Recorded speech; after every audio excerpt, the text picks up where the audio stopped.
எல்லாருக்கும் வணக்கங்க. இந்த வீடியோவில் நம்ம தேங்காய் எண்ணெய் மற்றும் காஸ்டிக் சோடா பயன்படுத்தி குளியல் சோப்பு எப்படி செய்யலாம்னு பார்க்கலாம். சோப் செய்கிறதுக்கு நமக்கு காஸ்டிக் சோடா மற்றும் செக்கில் ஆட்டின தூய தேங்காய் எண்ணெய் 2 இருந்தாலும் போதும். வீடியோக்குள்ளே போகிறதுக்கு முன்னாடி காஸ்டிக் சோடானா என்னங்கிறது முதல்ல தெரிஞ்சுக்கலாம். இந்த காஸ்டிக் சோடானா வேறு ஒன்றும் இல்லை. நம்ம ஸ்கூலில் பார்த்தீங்கன்னா சோடியம் ஹைட்ராக்சைடுன்னு படிச்சிருப்போம். அதோட இன்னொரு பேர் தான் காஸ்டிக் சோடா. இதை எரி சோடான்னு சொல்லுவாங்க. நான் படத்தில் காமிச்சிருக்கேன் பாருங்கள், ஒரு உப்பு மாதிரி, அதுதான் காஸ்டிக் சோடா. இதோட கலர் பார்த்திங்கன்னா ஒரு வெண்மை நிறத்தில் திண்ம நிலையில் இருக்கும். இதில் சோடியம் அயனிகளும் ஹைட்ராக்சைடு அயனிகள் ரெண்டுமே இருக்குது. பொதுவாக இந்த காஸ்டிக் சோடா வேறு எங்கெல்லாம் நம்ம பயன்படுத்துகிறோன்னு பார்த்திங்கன்னா, தொழிற்சாலையில் தண்ணியை சுத்தம் பண்ணுறதுக்கு ஃபில்டர் ஏஜெண்ட்டாக பயன்படுத்துகிறாங்க. அது இல்லாமல் அந்த குளிர்பான தொழிற்சாலையில் பார்த்திங்கன்னா அந்த பாட்டிலில் க்ளீன் பண்ணுறதுக்கு க்ளீனிங் ஏஜெண்ட்டாக பயன்படுத்துகிறாங்க. அப்புறம் நம்ம சமையல் எண்ணெய் சுத்தம் பண்ணுறதுக்கு இது பயன்படுத்துகிறாங்க. இப்போ நம்ம சோப் செய்கிற ப்ராசஸ்க்குள்ளார வரலாம்.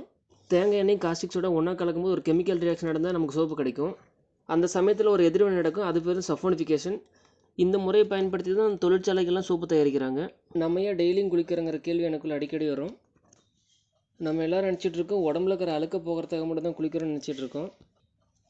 ஆனால் அதுக்கான சரியான காரணம் பார்த்திங்கன்னா அது இல்லை. நம்ம இரவு நேரத்தில் தூங்கும்போது நம்ம உடல் வந்து வெப்பநிலை அதிகமாகும். அந்த வெப்பநிலை குறைக்கிறது தான் காலையில் நம்ம குளிக்கிறோம். அப்புறம் இன்னொரு கேள்வி, டெய்லியும் தலைக்கு குளிக்கணுமா?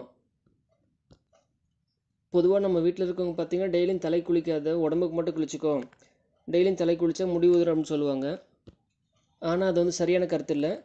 நம்ம டெய்லியும் குளிக்கிறது பார்த்திங்கன்னா நம்ம உடம்புல இருக்கிற வெப்பத்தை குறைக்கிறதுக்காக தான். அதனால் நீங்கள் எப்போ குளித்தாலும் தலைக்கு சேர்த்து குளிக்கணும். இப்போ நம்ம சோப் செய்கிற ப்ராசஸ்க்கு வரலாம். இந்த ப்ராசஸ்க்கு நமக்கு ஒரு திடமான பிளாஸ்டிக் பக்கெட்டு இல்லை ஒரு எவசருள் பாத்திரத்தை எடுத்துக்கலாம். கூடவே காஸ்டிக் சோடா, இந்த தூய தேங்காய் எண்ணெய், தண்ணி, இது 3 எடுத்து வச்சுக்கலாம். இந்த தண்ணி பார்த்திங்கன்னா நீங்கள் ஃபில்டர் வாட்டர் எதுவும் பயன்படுத்தாதீங்க. நம்ம போர்வெல் பைப்பில் கிடைக்கிற தண்ணி இல்லை கிணத்துல இருக்கிற தண்ணி பயன்படுத்துங்க. அது கொஞ்சம் ரொம்ப நல்லா தான் இருக்கும். சோப் செய்யும்போது கண்டிப்பாக கைக்கு க்ளவுஸ் போட்டுக்கோங்க. அது மட்டும் இல்லாமல் இந்த காஸ்டிக் சோடா நம்ம உடம்புல எங்கேயும் படாமல் பார்த்துக்கோங்க. ஏன்னா இது மேலே பட்டுச்சுன்னா அரிப்பு உண்டாகும். உங்களுக்குள்ள ஒரு கேள்வி வந்திருக்கும், இந்த காஸ்டிக் சோடா மேலே பட்டால் அரிப்பு உண்டாகுன்னு சொல்கிறீங்க, அப்புறம் எப்படி இது நம்ம சோப்பாக பயன்படுத்துகிறேன்னு நீங்கள் கேட்கலாம். ஆனால் இதுக்கான பதில் பார்த்திங்கன்னா, நம்ம சோப்பு தயாரித்த உடனே இது உடனே பயன்படுத்தக்கூடாது. குறைஞ்சபட்சம் 30லேருந்து 45 நாள் வச்சுட்டு அதுக்கப்புறம் தான் பயன்படுத்தணும். இந்த 30 நாளில் பார்த்திங்கன்னா அந்த காஸ்டிக் சோடாவான சைடு எஃபெக்ட் எல்லாமே ஃபுல்லாக குறைஞ்சிரும். நமக்கு வந்து அதில் எந்த ஒரு தீங்கும் இருக்காது. 1க்கு 2.5 6.5 இந்த ரேஷியோவில் காஸ்டிக் சோடா அப்புறம் தண்ணி தேங்காய் எண்ணெய் 3 எடுத்துக்கோங்க. இந்த வீடியோவில் நான் 2 கப் காஸ்டிக் சோடா எடுத்துக்கிறேன். அதனால் 5 கப்பு தண்ணி அப்புறம் 13 கப்பு தூய தேங்காய் எண்ணெய் எடுத்துக்க போகிறேன். இப்போ சோப் செய்கிறது எப்படிங்கிறத ஒரு ஸ்டெப்பாக சொல்லித்தரேன். இதை நீங்கள் ஸ்கிப் பண்ணாமல் பாருங்கள். முதல்ல ஒரு எவர்சில்வர் பாத்திரத்தில் 5 கப்பு தண்ணி எடுத்துக்கலாம்.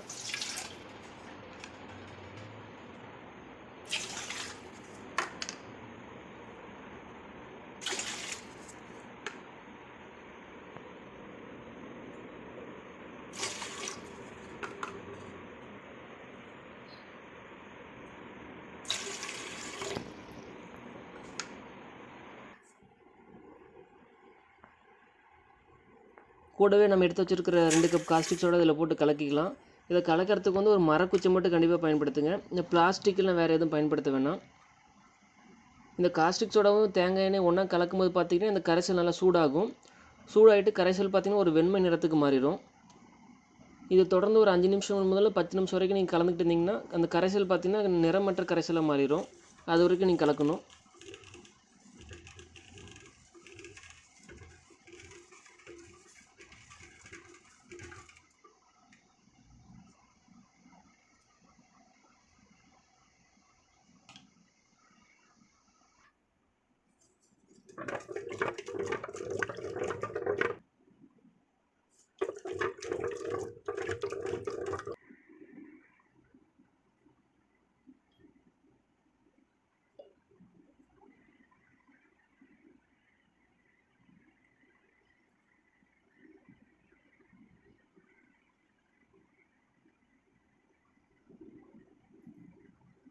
அடுத்தது நம்ம எடுத்து வச்சுருக்க அந்த 13 கப்பு தேங்காய் எண்ணெய் காஸ்டிக் சோடா கரைசலை சேர்த்து நல்லா கலக்க போகிறோம். இப்படி நம்ம கலக்க ஆரம்பிக்க கொஞ்ச நேரம் ஆக ஆக கரைசலோட அடர்த்தி வந்து அதிகமாக இருக்கும். இப்படி நீங்கள் தொடர்ந்து ஒரு 45லேருந்து 50 நிமிஷம் வரைக்கும் கலக்கிட்டு இருந்தீங்கன்னா இந்த கரைசல் வந்து ஒரு பசை அந்த ரேஞ்சுக்கு வந்துடும். அது வரைக்கும் நீங்கள் கலக்கணும். அதுக்கப்புறம் இந்த சோப் பேஸை வந்து நம்ம தேவையான ஒரு வடிவத்தில் வந்து நம்ம ஊற்றி சோப்பு தயாரிச்சுக்கலாம். இந்த அச்சில் ஊற்றுறதுக்கு முன்னாடி அச்சு அடிப்பகுதியில் நீங்கள் ஒரு வளவளப்பான தேங்காய் எண்ணெய் விளக்கெண்ணெய் கொஞ்சம் போட்டுக்கிட்டிங்கன்னா உங்களுக்கு திரும்ப சோப்பு அச்சிலேருந்து பிரித்து எடுக்கும்போது அந்த அச்சில் ஒட்டாமல் உங்களுக்கு நீட்டாக வந்து சேரும். அப்படி இல்லைன்னா பட்டர் பேப்பர்னு உங்களுக்கு கடையில் கிடைக்கும், அதை கூட வாங்கி பயன்படுத்திக்கோங்க.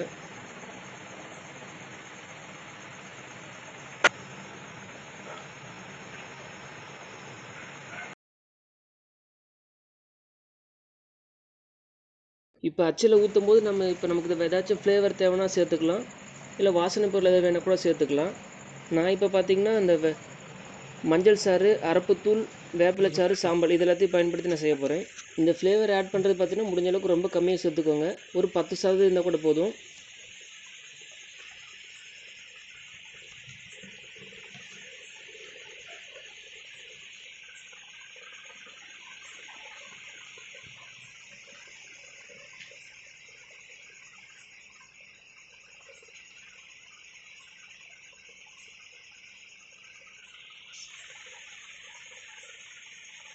இப்படி இந்த சோப் பேஸ் அச்சில் ஊற்றுனதுக்கப்புறம் அது நேரடியாக சூரிய ஒளியில் படாமல் ஒரு காற்றோட்டமாக இருக்கிற அறையில் வச்சுக்கோங்க. இதை வந்து தொடர்ந்து ஒரு 48 மணி நேரம் நீங்கள் அந்த மாதிரி வச்சிட்ருக்கணும்.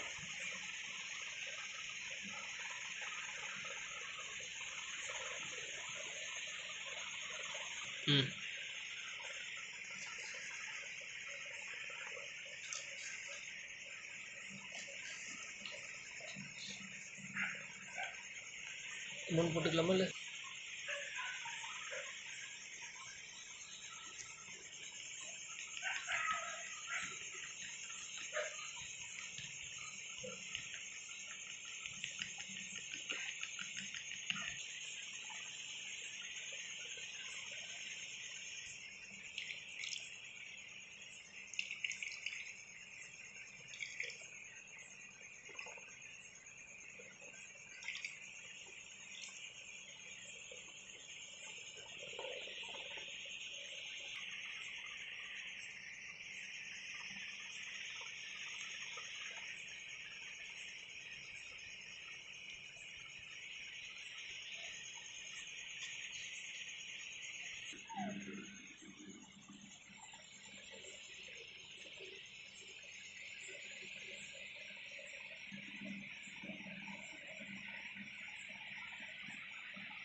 ரெண்டு நாளைக்கு அப்புறம் பார்த்தீங்கன்னா நமக்கு தேவையான சோப்பு ரெடி ஆயிரும்.